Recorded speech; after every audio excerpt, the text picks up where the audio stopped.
دسته منتخب فوتبال تاجیکستان در نخستین دوری سبقت انتخابی جام جهان 2018 از تیم ملی اردن با حساب 1-3 مغلوب شد.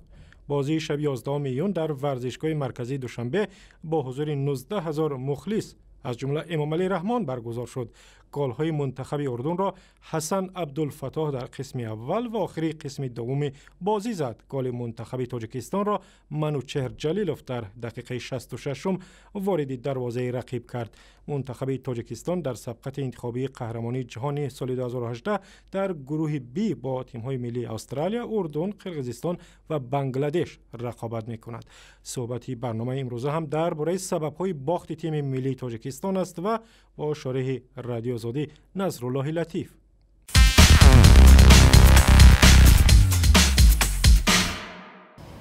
نصرالله، سببی باخت دسته تاجیکستان در بازی اول چی بود؟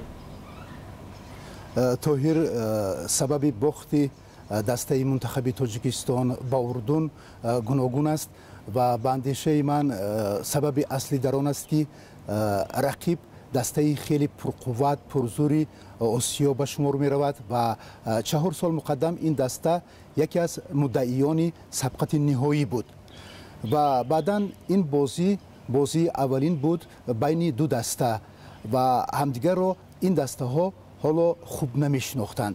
از جهت دیگر دسته منتخب اردن بازیگرانی خیلی قوی دارد، لژیونرهای بسیار که در کشورهای گوناگون بازی میکنند و از جهت تاکتیکی بازی حتی از جهت جسمانی آنها نسبت به فوتبال بازان تاجیک برتری کامل داشتند.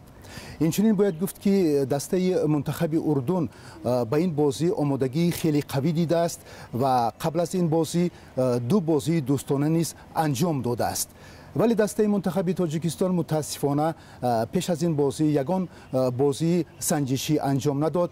بر ضمن این لژیونرها که 2 نفر بودند خیلی دیر و دسته همراه شدند و هماهنگی همدیگر فهمی در دسته البته به نظر نمی رسید و با وجود این دسته تاجیکستان هرچند کوشش کرد و بودند بازیگرانی به مثل منوچهر جلیلوف که گل زد و باز امکان گل زنی داشت و همچنین دروازه‌بان دسته علیشیر تویچیف چندین بار دروازه دسته منتخب تاجیکستان را از گل امین داشت و آنها در این بازی خوب بازی کردند. اگر ما با ریتینگ یا رده‌بندی فیفا نیز نظر کنیم آنگاه معلوم می شود که دسته منتخب اردن نسبت به تاجیکستان بالا جای گرفته است.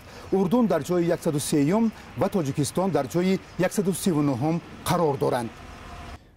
و مخلصان میپرسند که تیم ملی تاجیکستان هنوز هم شانسی پیش رفتن دارد؟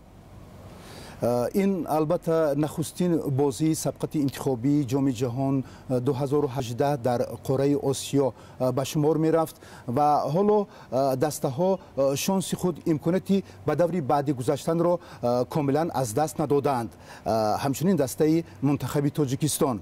و باید گفت که تنها 2 دسته از گروه بی به دور بعدی راه می یابد و بیشتر شانس دسته های استرالیا که قهرمانی آسیا است و اردن بیشتر است و 3 امتیاز را از دست دادن در بازی نخست در میدان خود. این البته تلفی بزرگ است ولی با وجود این دسته منتخب تاجیکستان می تواند که در صورت پیروزی در بازی های آینده و موفقانه انجام دادن بازی های خود هم در میدان خویش و هم در میدان حریف باز شانسی به دور بعدی گذشتن را به دست بیارد و از ناامیدی ها بس امید است. پایان شب سیاه‌سفید است و امیدواریم که دسته منتخب تاجیکستان در بازی های من بعد با رقیبان خود مخلصانشان را شاد می‌گرداند.